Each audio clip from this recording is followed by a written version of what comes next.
Бөжектер. Бірде үркек пен үрпек әуе шарымен серуенге шықпақ болады. Олар аспан мен теңіздің жануарларымен көбірек танысуды армандайды.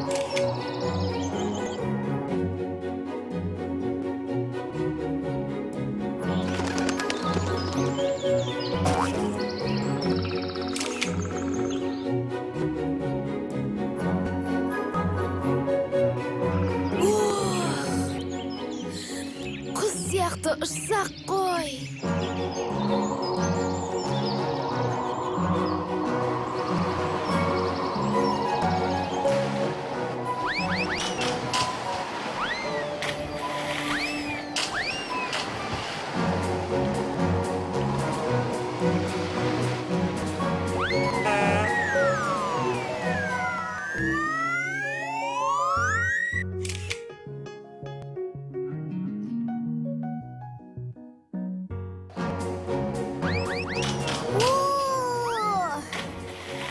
Балапан сияқты жүзсек қой, шіркін. Біз ұша да алмаймыз, жүзе де алмаймыз. Тек жаяу жүреміз. Неге? Білгір поттан сұрашы. Мен оны үйде қалдырып кеттім. Осы Үкапайда білгір пот бар ма? Бар шығар, ол бәрін де біледі ғой. Дұрыс. Білгір потым болмаса, бәрін білу мүмкін емес. Үкі апайдан сұрайық.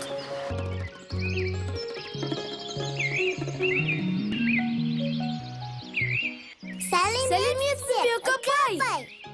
Ha? Бұл кім? Не болып қалды? Бұл біз, үркек пен үрпек. Таныдым.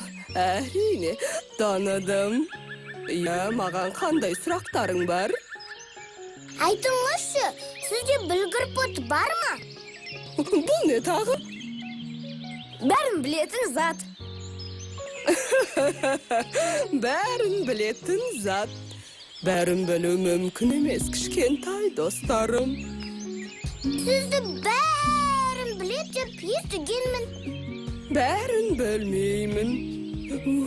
Мен көп оқығанмын. Оқыған? Не оқыдыңыз? Кітап оқыдым әрине.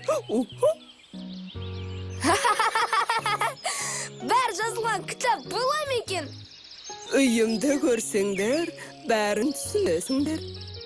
Келіңдер, келіңдер.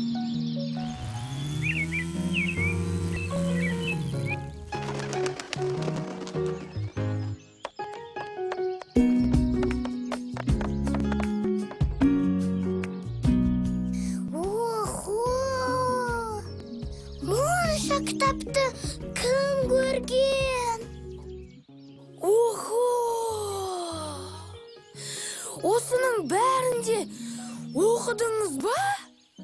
Иә, көп оқысаңдар, білгір поттарынан да көп нәрсені түсінетін боласыңдар. Білгір поттан көп білу мүмкін емес. Иә, оның жауап бермейтін сұрағы жоқ. Жауаптары әрқашан дайын ба? Иә, Суреттері де дайын. Онда мен үшін оның еш қызығы жоқ. Неге?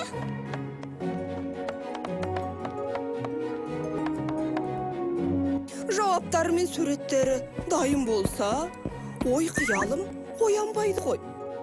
Қиял деген не?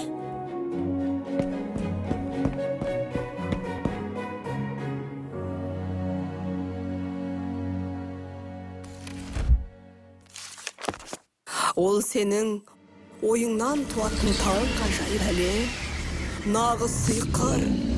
Әр кітап тек өзіңе елестеген жерге апарады. Өзіңнің ой қиялың суреттеген жерге. Мұндай күш тек кітапта ғана бар.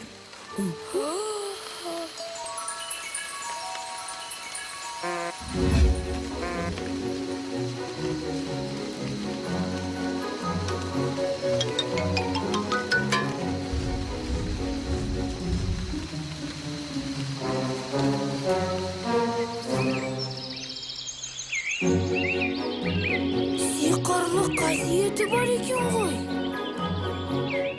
Бірақ мен осынша кітапты қайдан алам? Туф, менің де кітаптарым тым аз. Менің кітаптарымды алып, оқи беріңдер. Алақай! Рахмет сізге! Үкінің әңгімесі үрпек пен үркекке үлкен ой салды. Айналаны танып білуге деген қызығушылықтары арта түсті. Енді екі көжек кітаппен дос болады.